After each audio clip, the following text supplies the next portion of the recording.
The alarms were the first thing he heard. Loud, sharp, and filled with panic. Lucas opened his eyes slowly, feeling pain across his ribs. Smoke filled the corridor of the space station, and red warning lights flashed everywhere. For a moment, he didn't remember where he was or even who he was. Then it came back. He was a repair technician on Outpost 17, a neutral station floating near the border of the Vahari Expanse. It wasn't supposed to be a war zone, but war had found them. Anyway, Lucas pushed himself up with a groan. Bodies lay still in the corridor, human and alien alike. The ground shook again. Something had exploded deeper in the engine core. He coughed, pulled the emergency mask from his belt, and slipped it on. There wasn't time to think about why. The Vahari Empire had attacked. Right now, all that mattered was survival. He limped down the hallway, trying to avoid the debris. Fires burned in several places. As he passed a shattered viewport, he saw the enemy cruiser outside, launching more pods. There were no defense fighters left. The station was lost. He heard a scream, a sharp, animal-like sound, echoing through the damaged walls. At first, he thought it was a wild beast. But then it turned into something softer. A voice. A girl's voice, calling for help. He didn't know why he turned toward the sound. Maybe it was instinct. Maybe it was guilt. Or maybe it was because he didn't want to die alone. Whatever it was, he followed it. Deeper into the station, the lights were weaker. Sparks shot from broken wires. When he entered a control chamber, he saw her. She was crouched behind a broken console. Blood on her shoulder, ears laid flat. Her fur was a vibrant orange, glowing in the dim light. Her eyes, sharp and golden, widened when she saw him. She looked like a humanoid fox, but taller, stronger, and covered in soft fur. Her breathing was heavy, and she was clearly injured. Her tail swayed behind her slowly, as if ready to fight or flee. For a moment, they just stared at each other. Neither spoke. Lucas could feel the tension between them. She was one of the feline species Volpani, he guessed famous for their pride and strength. Most didn't trust humans. But she didn't move.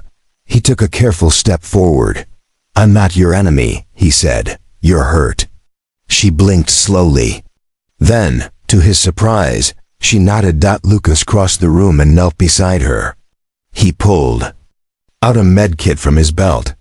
As he began to clean the wound on her arm, she winced but didn't stop him. "You speak English?" he asked. "A little," she whispered, her voice soft and smooth. "I was sent as envoy, then ambush." "Same." "Here," he said. "I fix things. I didn't sign up for a war." She looked at him closely. "You smell honest." He raised a brow.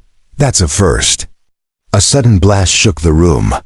Lights flickered, and they both ducked as the ceiling cracked above. The Volpani girl grabbed his arm tightly. "No, go alone," she said. "They come back." Lucas looked into her glowing eyes. He didn't understand everything about her, but he could see it clearly: fear. Real fear and loneliness. He gave her a soft smile. "Then we stay together." "Deal?" She hesitated, then gave a slow nod. "Stay, fight. Not die alone." As the two strangers, one human, one alien, pressed their backs to the wall and listened to footsteps echoing through the halls, something between them changed. Not trust, not yet, but something close. A spark. A bond formed in the fire of war. And even though the station was falling apart, neither of them felt completely alone anymore. Lucas helped the feline girl stand. She leaned on him, her breathing still heavy, her injured arm trembling slightly. Her fur was soft, but her muscles were strong beneath it. Even while wounded, she moved like a trained fighter. He could tell she didn't like needing help. But she accepted it, and that said a lot. "What's your name?"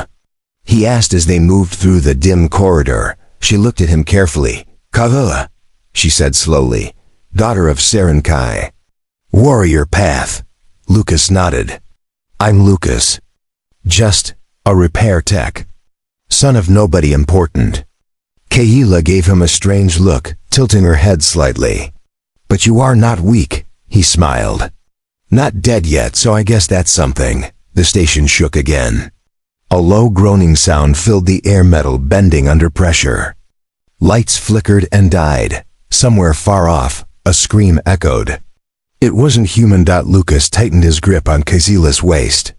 We need to get off this level. If the supports go, we're done. She pointed with her good hand. Engineering. Tunnel, shortcut, but tight space. Lucas followed her lead. They passed broken doors, dead consoles, and signs of battle. Bullet marks, burned walls, fallen crew members. Lucas tried not to look at their faces. He focused on Kayla instead. She didn't say much, but she watched everything. Every sound. Every movement. Like a predator ready to strike, soon they reached the tunnel. It was narrow, half collapsed, but just enough space to crawl through. I'll go first, Lucas offered. Kayla touched his shoulder. No, I lead. My sense is better. Smell ... here, you follow. He nodded and she crawled inside. Her tail brushed his face as he followed her into the dark. It was quiet inside, except for the sound of metal creaking and their breathing. The path was tight, and several times Lucas had to push debris out of the way. Why were you on this station? He asked softly. Kayla didn't answer right away. Then her voice came, quiet and serious. Peace talk, secret, my clan. Wanted alliance, but trap. Va hurry ... They attack. Lucas sighed. Figures, politics always end with someone dead. When they reached the end of the tunnel, Kayla froze. Lucas saw her ears twitch. She whispered. Enemy ahead, 2 cent close. Lucas didn't have a weapon. His hands clenched. What do we do? She turned her golden eyes to him. You trust me? He hesitated, then nodded. Yeah. Without a word, Kayla moved fast. She slipped into the shadows, her body low and silent. Lucas stayed hidden behind the pipe. A moment later, there was a sharp sound like claws ripping cloth, and then a thud, then another. Silence followed. Kayla returned, her breathing fast, blood on her claws. Clear, Lucas blinked. Remind me not to get on your bad side. She looked at him with a faint smirk. Good choice. They moved on. Down another corridor, they finally reached a locked maintenance room. Lucas hacked the panel with shaking fingers. Inside, they found oxygen tanks, power cells, and a small water unit. It wasn't much, but enough to rest. As Kayla sat and drank from the water dispenser, Lucas stared at her.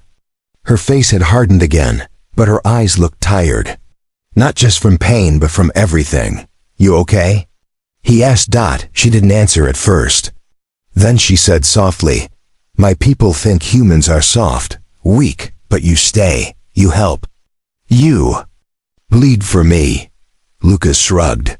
Well, I couldn't just leave you. And besides, I don't want to die alone either. She looked at him. Then we stay together.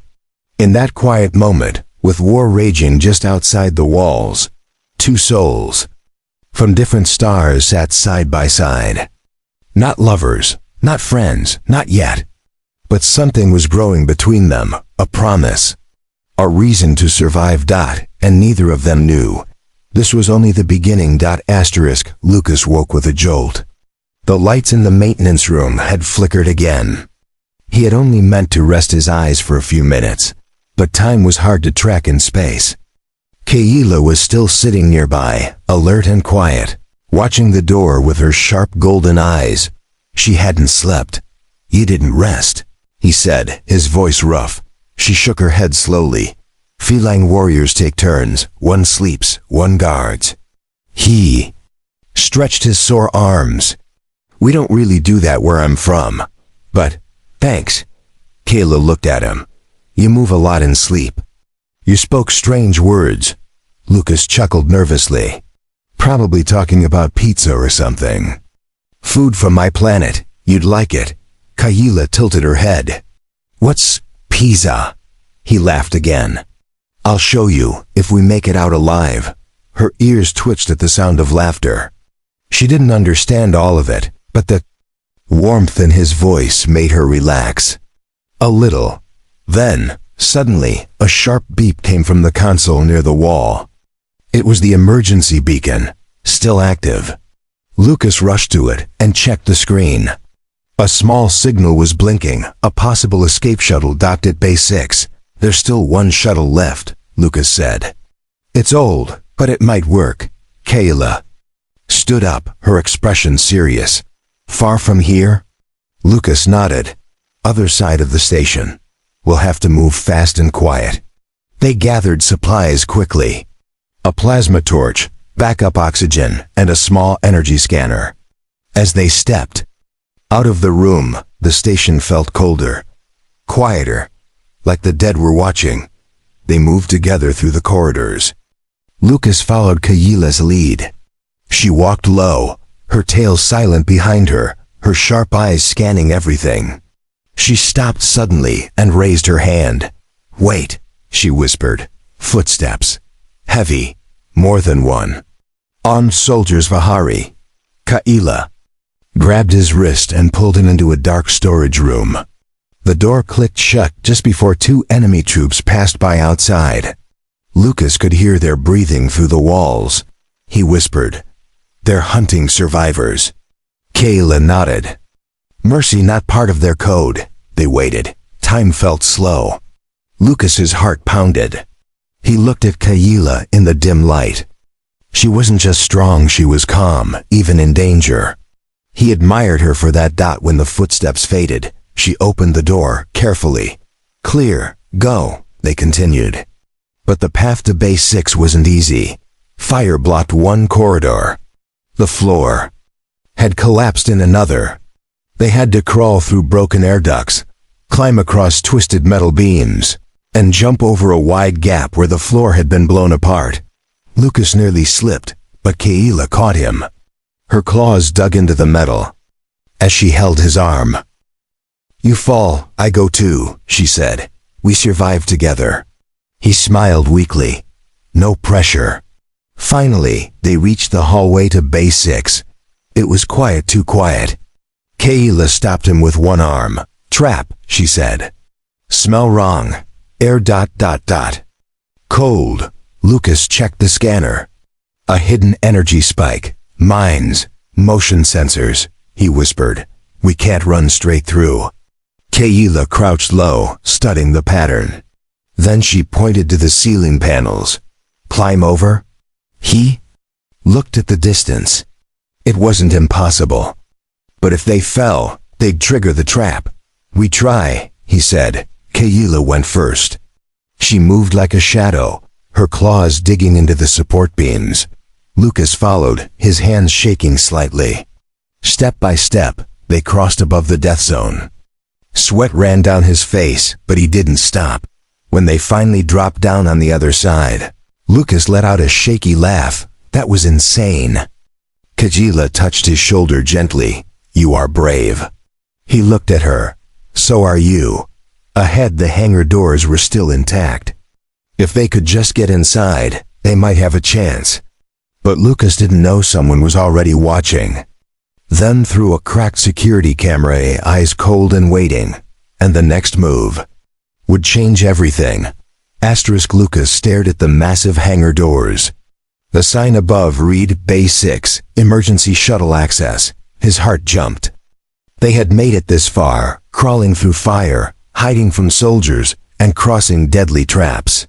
Just a few more steps and maybe, just maybe, they could leave this nightmare behind. Kayla sniffed the air. Her fur bristled slightly. "Not right," she said softly. Lucas moved toward the control panel. "Let me open it. Fast." He tapped the keys on the broken screen, overriding the lockdown. Sparks shot out, and the system gave a low hum. Then the giant metal doors creaked open, slow and heavy. Inside, The emergency shuttle sat waiting. It was old and scratched, but it looked complete. Lucas almost smiled. "We did it," he whispered. But Kayla didn't move. Her body was stiff. Her ears twitched. "Something's there," she whispered. A voice echoed from the shadows of the hangar. "You two made it farther than I expected." Lucas turned. A tall Vasari soldier stepped forward, black armor glowing faintly under the shuttle lights. His helmet hissed open, revealing pale skin, cold red eyes, and a scar down his chin. "You humans always fight so hard," the soldier said. "And you Volpani girl, you should have died back in the council room." Kayla growled low in her throat. "You ... betrayed the peace." He smirked. "Peace is for weak species." Lucas stepped in front of her. "We're leaving." "You're not stopping us." The soldier pulled out a sleek blaster and aimed it directly at them. "Wrong answer." Kayla jumped. Fast as lightning. She kicked the blaster out of his hand and spun with her claws aimed at his face. Lucas ducked his energy. Shots flew past him. The hangar became a battleground. Lucas grabbed a metal rod from the wall and swung it at the soldier's legs. The Vahari staggered. Kayla slashed across his chest, ripping armor, but he kicked her hard into a crate. She cried out in pain. "Kayla!" Lucas shouted. The soldier charged at him, grabbing Lucas by the throat and slamming him against the wall. Lights danced in his eyes. He struggled, clawing at the grip. "You're just a weak human," the soldier hissed. But before he could finish, Kayla let out a roar and tackled him from behind. They rolled across the floor. She fought with wild strength, biting and clawing. Blood sprayed. Armor cracked. Lucas crawled toward the blaster on the floor. His fingers touched it. The soldier threw Kayla off and turned to shoot. Lucas fired first. The shot hit the Vahari in the chest, point blank. He stumbled, dropped to his knees, and fell still. Silenced. Lucas dropped the weapon and ran to Kayla. She was bleeding again, her breathing sharp, but her eyes opened. "You okay?" he asked, his voice trembling. She nodded weakly. "You saved me." "Yeah, well," he said, helping her sit up. "You've saved me like 3 times already. Had to even the score." Kayla gave a faint smile. "You are not weak." They limped toward the shuttle. Lucas opened the side hatch and pulled her inside. The ship groaned but powered up. He dropped into the pilot's seat and stared at the unfamiliar controls. Kayla moved beside him. "I know this type. I fly." Lucas smiled. "I like you more every minute." She sat beside him, her bloodied arm still shaking. But her hands were steady on the controls. The engines hummed. But just before liftoff, the station gave a deep, thunderous groan. A massive explosion shook the entire floor. Lucas grabbed the seat. "We're out of time, go," Kayla growled. "Hold tight." The shuttle lifted, rising through falling debris and fire. The doors behind them collapsed as the station began to break apart. In the window, Lucas saw the last hallway vanish into flame. They had escaped, but the journey wasn't over. Floating in the cold black of space, the human and the feline girl stared at each other, wounded, exhausted, but alive. And somewhere in the silence between stars, something deeper was starting to grow.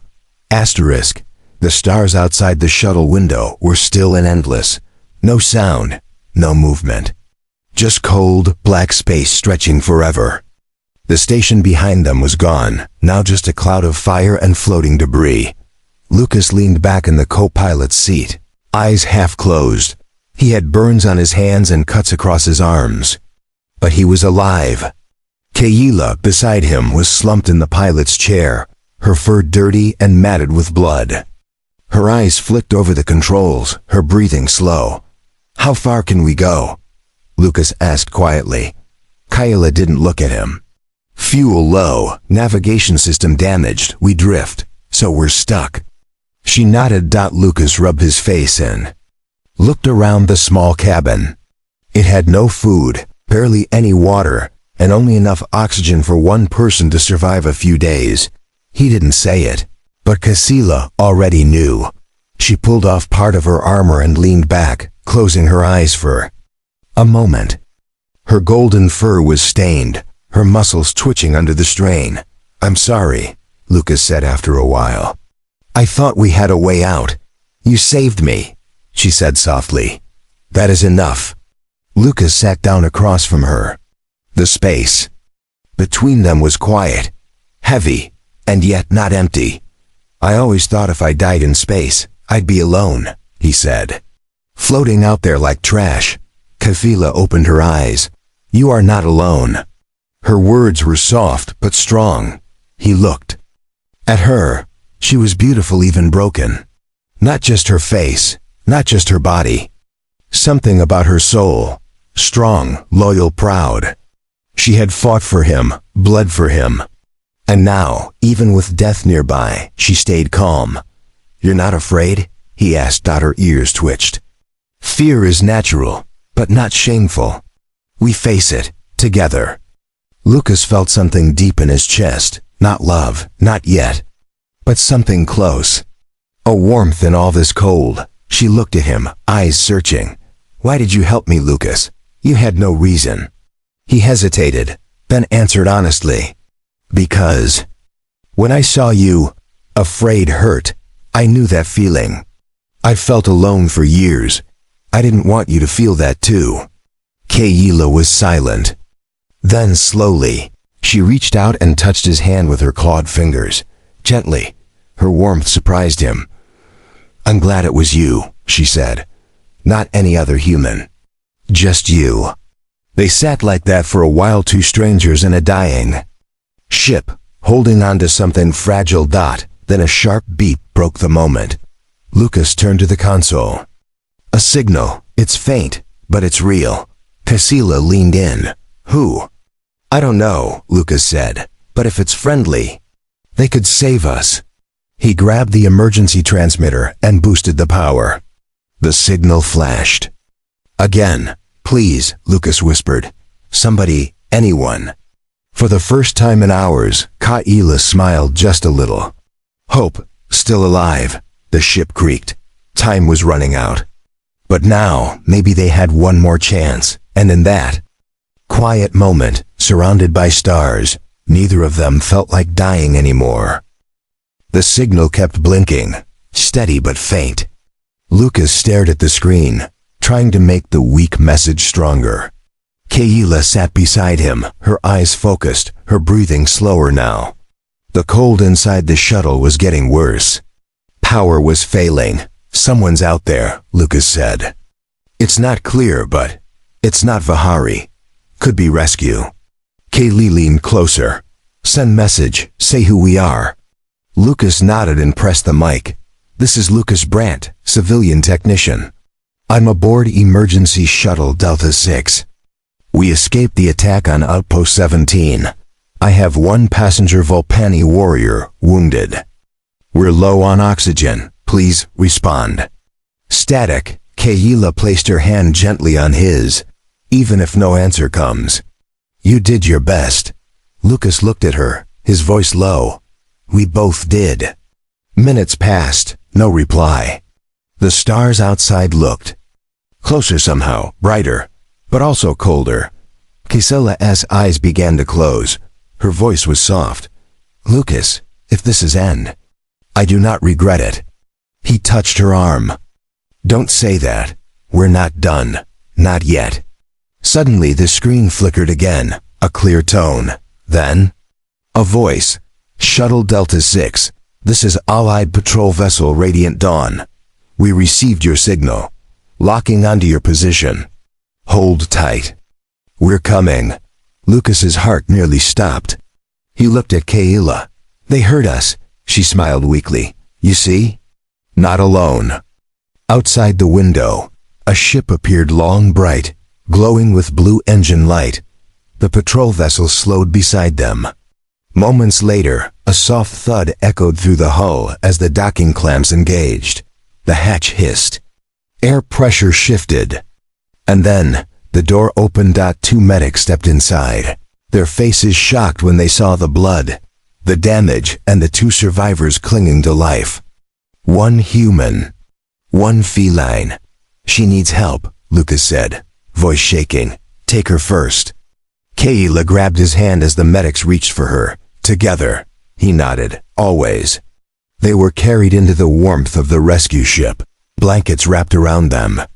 IVs attached. Lights above them didn't flicker anymore. They were steady, safe. As they lay side by side in the medical bay, Lucas turned his head to look at her. You're not leaving, right? He asked. Hasila gave him a tired smile. Where you go? I go. They didn't know what the future would bring. But something had changed, between them, inside them. They weren't just survivors anymore. They were something more.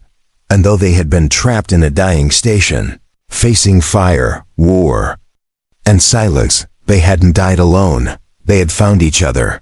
And that was the beginning of everything.